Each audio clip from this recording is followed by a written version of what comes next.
Halo semuanya, apa kabar? Semoga dalam keadaan, sehat-sehat ya.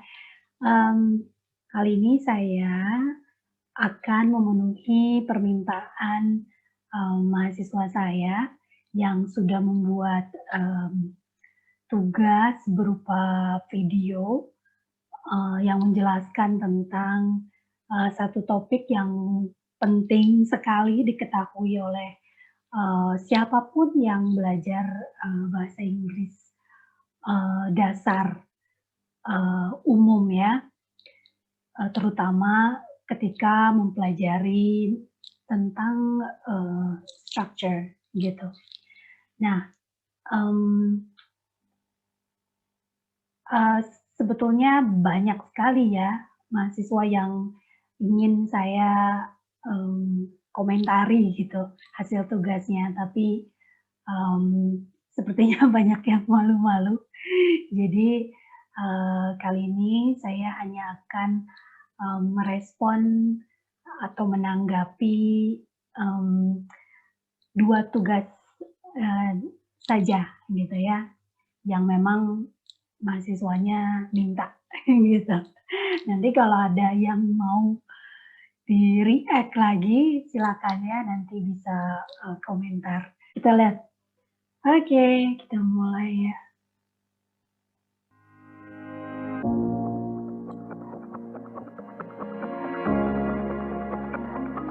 Ini di kampus.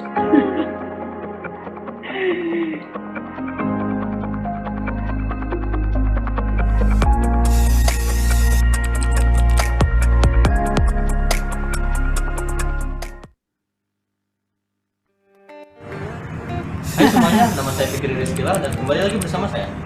Di sini, saya akan menjelaskan materi bahasa Inggris yaitu part of speech. Seperti yang kita tahu, dalam pembelajaran bahasa Inggris, kata sangatlah diperlukan untuk membuat sebuah kalimat. Dan kata itu dibagi menjadi 8 bagian atau yang dinamakan part of speech. Part of speech ini terdiri dari noun, pronoun, verb, adverb, adjective, conjunction, dan interjection.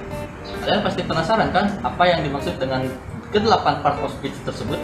Tenang saja, saya akan jelaskan satu persatu. Yang pertama, noun. Noun adalah kata yang digunakan untuk nama seseorang, nama hewan, nama tempat, sebuah ide, dan suatu peristiwa. Noun ini adalah bagian part of speech termudah dari yang lainnya. Itulah Termudah, oke. kenapa noun ini diajarkan pertama kali kepada siswa di sekolah dasar. Untuk contoh dari noun sendiri adalah Tom Hanks is very versatile. Jadi, Tom Hanks ini termasuk noun karena itu adalah nama dari seseorang. Nah, noun juga ada beberapa jenis.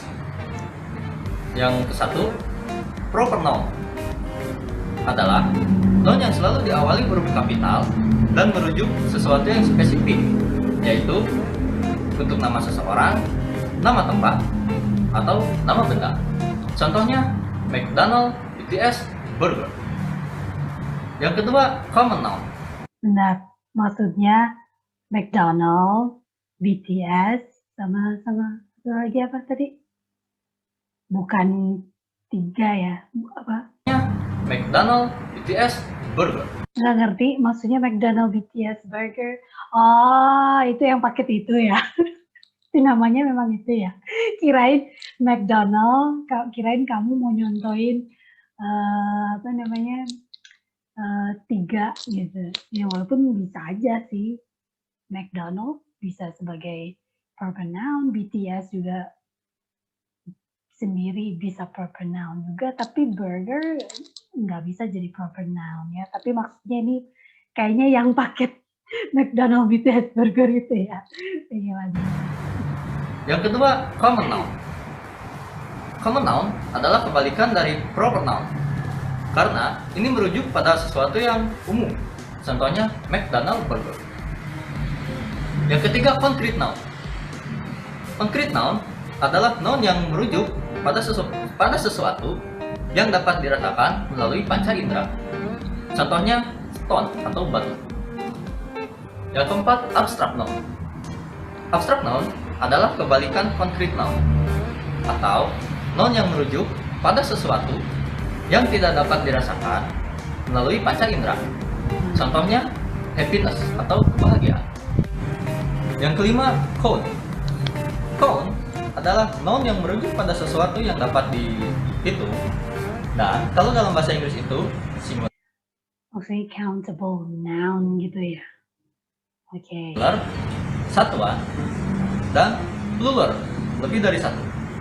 Contoh dari singular itu stone. Kalau pluralnya stones, ada s-nya di belakang atau ada es di belakang. Yang keenam ada mass. Mass adalah kebalikannya di belakang atau ada singular itu stone, dan plural, lebih dari satu. Sesuatu yang dapat dihitung, dan kalau dalam bahasa Inggris itu singular, satuan, dan plural, lebih dari satu. Contoh dari singular itu stone. Kalau pluralnya stones, ada s-nya di belakang atau ada es di belakang. Yang keenam ada mass. Penasaran. Pon ya. Mass adalah kebalikan dari cone. Noun ini tidak dapat dihitung. Jadi, kata-kata ini membutuhkan kata tambahan sebagai penjelas. Sebagai contohnya, Bukan. Itu back sound-nya. Maaf, Nora. ada kata rice atau beras. Rice di sini tidak bisa diukur berapa banyaknya. Jadi, kita gunakan mass noun untuk sebagai pelengkap. Contohnya kilogram. Jadi, kalau digabungkan menjadi 2 kg of rice. Yang terakhir ada collective noun. Collective noun merujuk pada suatu kumpulan manusia, hewan, atau sesuatu. Contohnya, class, group of students, faculty, group of teachers, and pride, group of lions. Yang kedua, ada pronoun. Pronoun itu memiliki fungsi sebagai kata pengganti untuk noun. Contoh dari pronoun itu adalah I, it, she, he, mine, his, her, we, they, theirs, and our. Contoh kalimat dari pronoun ini adalah we are number one. Keren.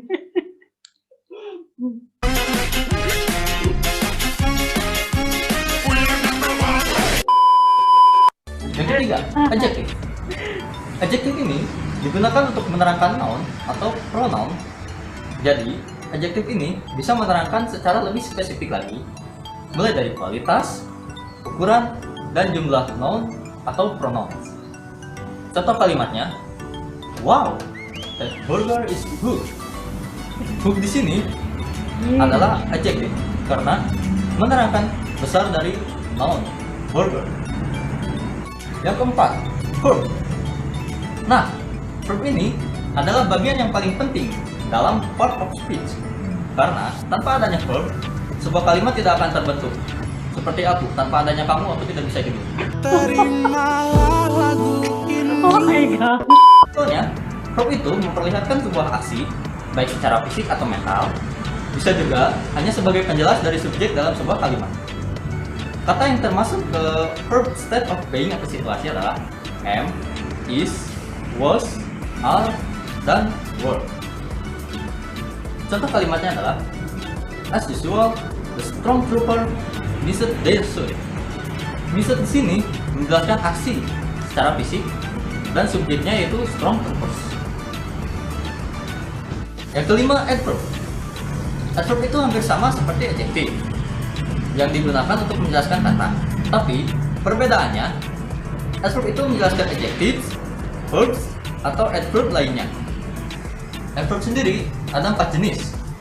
Yang pertama, adverb of manner. Adverb of manner ini merujuk ke sesuatu yang telah terjadi atau bagaimana sesuatu itu terjadi.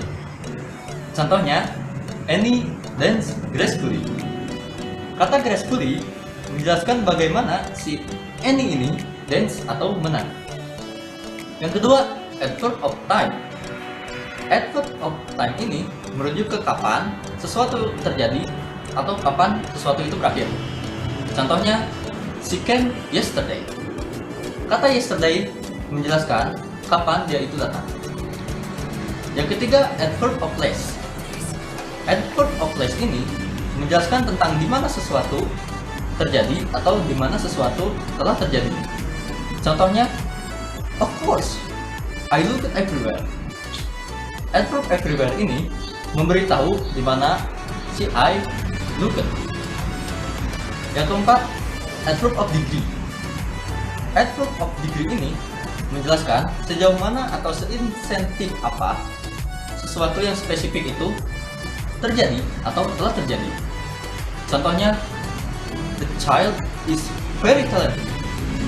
Kata very ini adalah adverb yang menjawab pertanyaan dari to what degree is the child talented. Yang keenam, preposition. Part of speech ini merujuk pada kata yang spesifik mengenai lokasi atau waktu di lokasi tersebut. Contoh kata preposition adalah above, below, throughout, outside, before, near, dan since. Contoh kalimatnya adalah Mira is hiding under the table. Under the table ini memberitahu kita di mana si Mira ini bersembunyi. Yuk, ada conjunction. Conjunction adalah part of speech yang merupakan penghubung dari suatu kata, kalimat, atau klausa. Contoh kata conjunction ini adalah and, yet, but, for, nor, or, and, so. Contoh kalimatnya adalah this cup of tea is delicious and very smooth. And di sini adalah termasuk conjunction karena menjadi penghubung antar dua kalimat. Terakhir, yang kedelapan, ada interjection. Part of speech ini merujuk pada kata yang mengekspresikan perasaan karena interjection itu sering digunakan untuk perasaan yang kuat. Jadi, mereka biasanya diikuti tanda seru. Contohnya, hooray! We won! Hooray ini mengekspresikan perasaan senang. Jadi, kata itu termasuk ke dalam interjection. Oke, begitu penjelasan apa itu part of speech dan ke-8 jenis dari part of speech tersebut. Semoga wawasan kalian bertambah dan kalian bisa mendapatkan ilmu dari video saya hari ini. Baiklah, kalau begitu tidak ada yang perlu saya jelaskan lagi. Terima kasih telah menonton dan jangan lupa tetap semangat untuk belajarnya. Tetap patuhi protokol kesehatan karena sekarang masih pandemi COVID-19. Dan yang pasti selalu tersenyum. Sekian dari saya. Terima kasih telah menonton.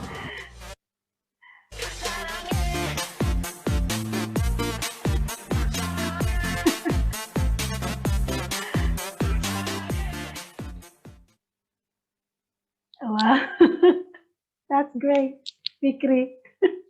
Sangat menghibur ya. Apa namanya? Tadi ada beberapa paling salah pengucapan sedikit ya. It's okay. Secara keseluruhan really good ya. Memang ya saya pengen memang mahasiswa saya kreatif gitu ya.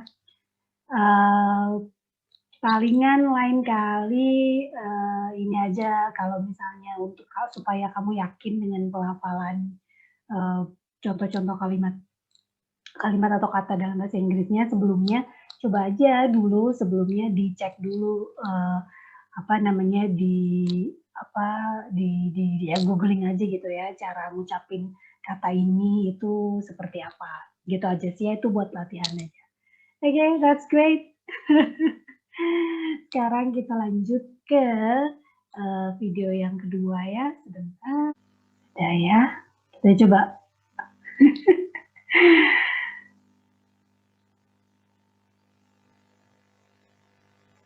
Assalamualaikum warahmatullahi wabarakatuh, my brother. I got the text from my school about part of speech. Can you explain about part of speech, my brother? Waalaikumsalam warahmatullahi wabarakatuh, brother. Oh, tentang part of speech ya. Oke. Jadi gini, brother. Part of speech itu terbagi menjadi 8. Yang pertama adalah noun, kedua pronoun, ketiga verb, keempat adverb, kelima adjektif, keenam conjunction. Bentar. Jadi ceritanya yang tadi nyapa duluan itu konsultasi gitu ya sama sama dia ini ya. Ya cuman namanya siapa ini? Ada 2 orang ceritanya, yang satu namanya siapa, yang satu lagi siapa, cuma dipanggil bro. Oke, kita lihat lagi ya. Ketujuh preposition Hmm. dan ke-8 adalah interjection. Oh, begitu ya. What is a noun? Oh. Jadi gini bro, noun itu adalah word atau kata. Word used to name person, things, animals, place, ideas, or event. Artinya gini, kata ini tuh bisa dipakai untuk kata orang, benda, kata binatang, tempat, sebuah ide, atau sebuah acara. Biasanya di dalam noun ini adalah subjek dan objek. Sebuah acara maksudnya event, itu maksudnya peristiwa ya. Oh gitu. Bisa kasih contoh nggak, brother? Kira-kira kayak gimana sih contohnya? For example, this is my book. Oke. Itu kalau nounnya menjadi objek. Buku ini menjadi objek. Bagaimana kalau misalnya buku ini menjadi subjek? Mungkin seperti ini. The book is mine. Buku ini milikku. Wait. Enggak gitu. Kalau contoh kalimat yang ada objek dan nggak ada objek.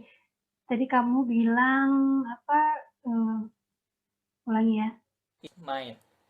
Buku ini mungkin seperti ini. The book is mine. Buku ini milikku. Ini menjadi objek. For example, this is my book. Oke. Itu kalau nounnya menjadi objek.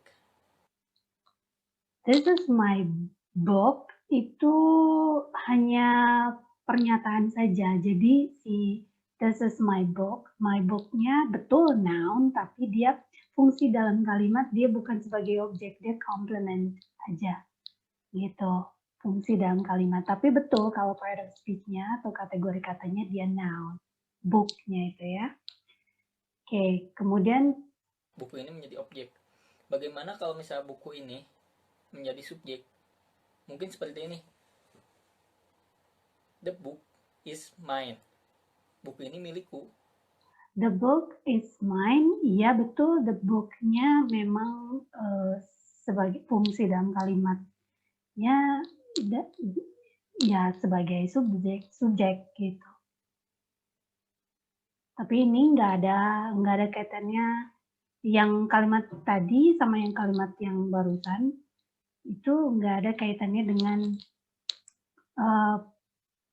objek gitu, nggak ada gitu ya, nggak ada objeknya dua kalimat ini, adanya dua-duanya complement.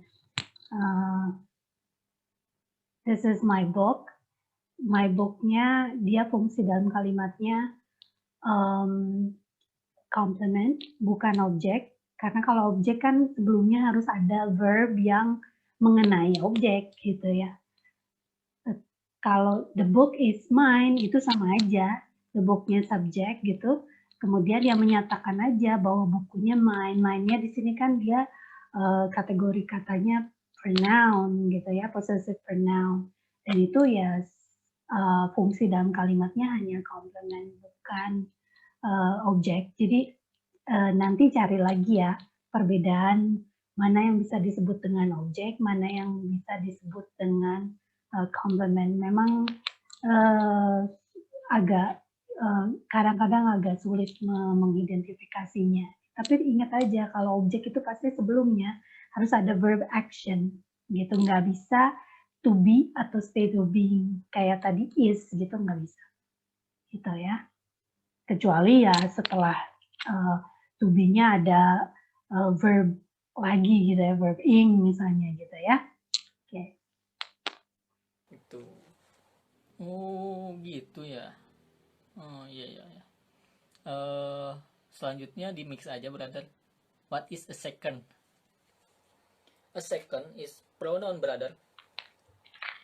Pronoun ini berfungsi untuk menggantikan si subjek ini. Kalau misalnya subjeknya orang, biasanya laki-laki itu diganti dengan he. Seperti nama dia Dobleh ya. Nah, kita ganti namanya jadi he karena ada kata pengganti di sini. Contohnya, he is handsome. Nah, kalau cewek atau perempuan ini misalnya namanya Maimunah, kita ganti jadi she is beautiful. Kalau kita bilang ke si Maimunah ini cantik gitu. Nah, kalau misalnya benda itu biasanya pakai it. It is a book. Iya. Selanjutnya apa, brother? Setelah itu? Oke, selanjutnya ada adjektif, brother. Adjektif ini menjelaskan noun atau pronoun. Ya, apa sih contohnya? Contohnya yang memiliki ukuran atau mungkin memiliki nomor. Ya, seperti ini nih. I have one book. Nah, book ini adalah noun dan one ini adalah adjektif karena dia menjelaskan bahwa buku ini cuma satu, brother. Oh, jadi yang mempunyai ukuran dan jumlah ya, brother. Oke, seperti hati ini ya cuma ada satu. Lanjut. Bisa Oke, aja. brother, selanjutnya adalah verb. Verb ini adalah kata kerja. Ya, itu hanya tadi yang kamu contohin adjektif ya, itu cuma ukuran itu ya cuma salah satu aja gitu kan, banyak gitu kan ya. Ya cuma jumlah gitu, yang lain kan banyak yang menunjukkan sesuatu gitu ya. Kata kerja ini mempunyai to be, yaitu are, am, is. Atau Ulangi di Indonesianya bentar. yaitu are. Verb ini adalah kata kerja. Kata kerja ini mempunyai to be, yaitu are, am, is. Atau kalau di Indonesianya kita bisa bilang aramis, amis, manis kalau Indonesia itu Sunda. Nah, bagaimana sih cara penggunaannya? Oke, kayak gini. Contohnya, I am writing, brother. Nah, atau enggak, she is swimming, he is sleeping. Lalu bagaimana menjelaskan sesuatu itu terjadi gitu, di mana sesuatu itu terjadi, kapan sesuatu itu terjadi misalnya, itu bagaimana ya, brother? Atau mungkin menjelaskan gitu dia itu ngapain aja gitu setiap harinya gitu, gimana ya, brother?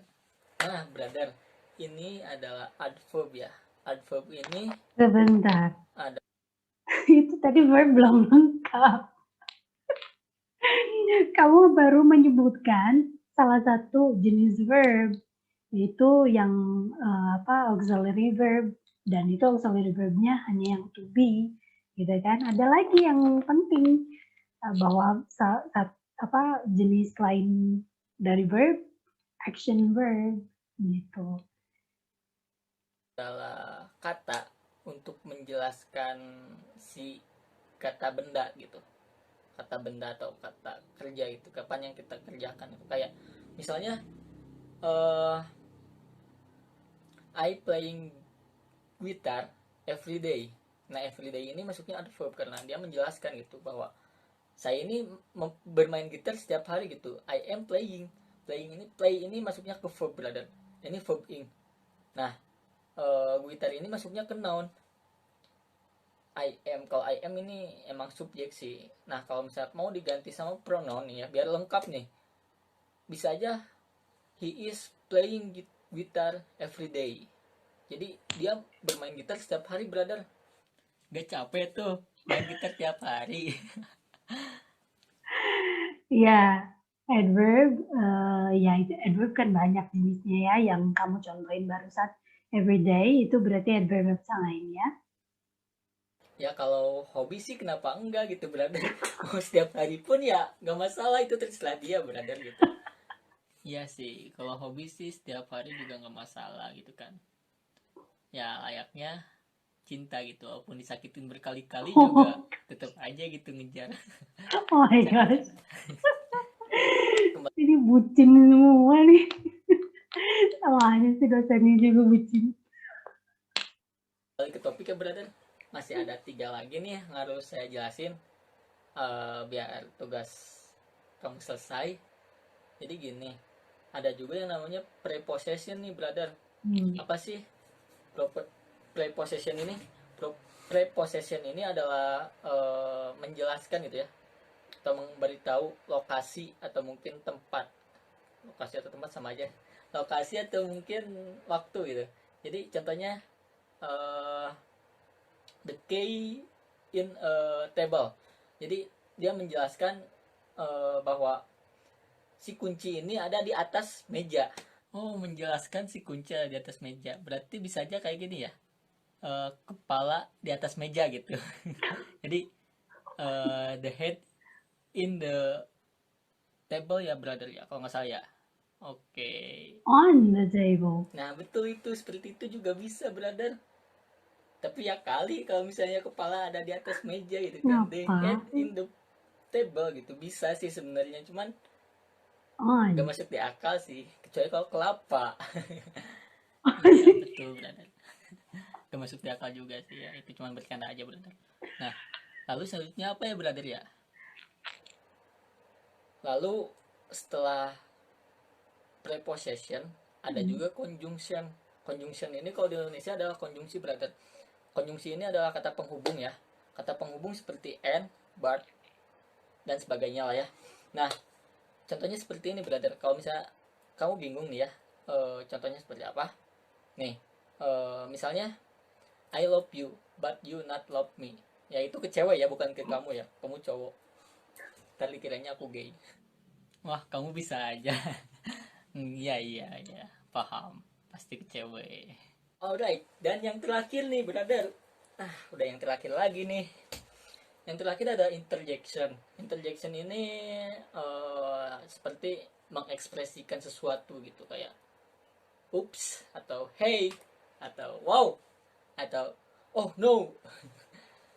Nah, jadi ini lebih mengekspresikan itu, seperti wow wow you are so beautiful gitu. Tapi bukan kamu yang beautiful, kamu mah handsome sih karena kamu adalah aku.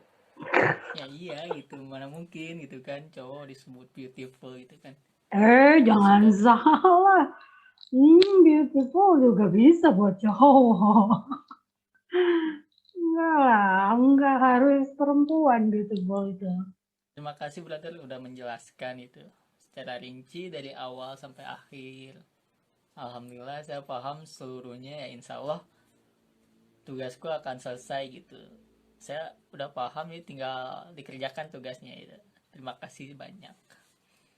Wassalamualaikum warahmatullahi wabarakatuh. Waalaikumsalam warahmatullahi wabarakatuh. Sama-sama, brother. Senang bisa membantu. Semoga bermanfaat. Oke, that's it ya.